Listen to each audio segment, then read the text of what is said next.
looking at some of your comments here.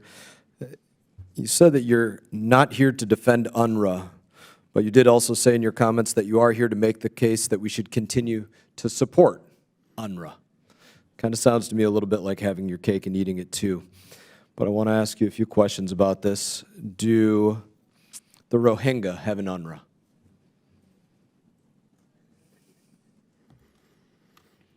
I believe I stated, sir, that UNRWA is a unique agency with a unique mission, and also that it's so not no UNRWA for replaceable at this Rohingya? time. No UNRWA for Rohingya? None? Ma'am, no UNRWA for Rohingya? Sir, as I said, UNRWA is unique. No UNRWA for Sudanese? That would imply, by an organization being unique, that there is not a similar organization elsewhere in the world. So none for the Sudanese either, correct? You've worked in this field, I'm sorry, none for the sir. Sudanese? I'm doing my best to answer your question, which I believe Thanks. I'm doing. Yeah, none for the Sudanese either. So I'd like to know, from your opinion, what % or number of UNRWA employees do you believe are Hamas or support Hamas? I don't have the basis for making that assessment. I read the same press reports that I'm sure you've read that talk about a percentage within UNRWA that is roughly around the same percentage as estimated in the Palestinian population at large in Gaza, so between 10 and 15%.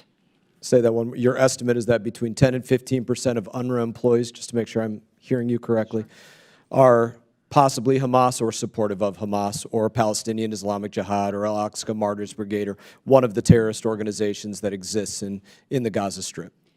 What I am saying, sir, is that press reports have indicated that the percentages of UNRWA staff that may be affiliated in some way with Hamas are roughly similar to the percentages in the general population that are thought to be affiliated, so between 10 and 15%. But I want to be clear. Do you look at that and say, I'm relying on that's out of this world, that's crazy, no way, not a chance? Or do you look at it and say, seems like it might be a reasonable estimate? I believe if they employ 13,000 people in the population of the single biggest employer, it would not be surprising if the percentages are roughly that of the general population. Thank you.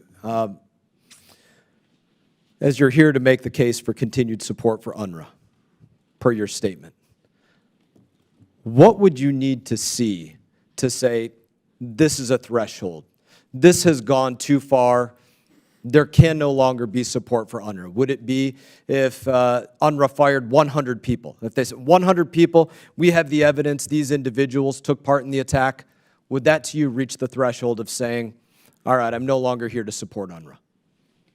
I'm here, sir, to look at what's in the best interest of U.S. national security, which was my teaching under the former chair of this committee, and what's in the best interest of Israel's security. And I believe that is finding some function, some way of providing for the most basic needs of Palestinians. So 100 people confirmed working for Hamas as a part of UNRWA for you would not be a threshold for cutting ties with UNRWA? So for me, what would be a threshold is finding a suitable framework that can be put in place both to evaluate UNRWA and to be able to go forward with other means of providing aid at the same time. So there's no threshold for bad behavior? The threshold is U.S. national security interests and concerns for me, sir. No threshold for bad behavior, though? Same answer applies. So none. And I think this is concerning because I heard this in remarks from my colleagues. You were invited here as the Democrat witness of choice. They chose for you to be the person that they requested to be here.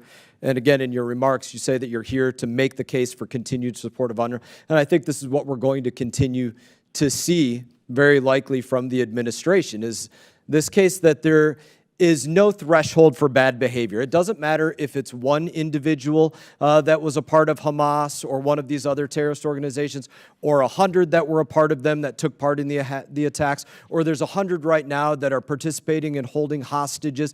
Doesn't matter. No threshold for bad behavior. This is some sacrosanct entity that just simply must continue no matter what.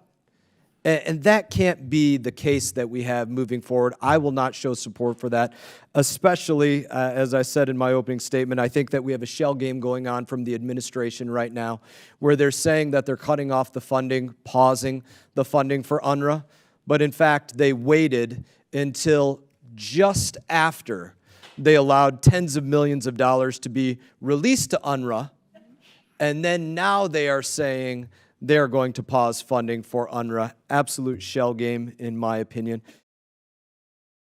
Hey everyone, thank you for watching this video. If you enjoyed the video, please click like and subscribe. I will be back on YouTube with more exclusive content, so stay tuned.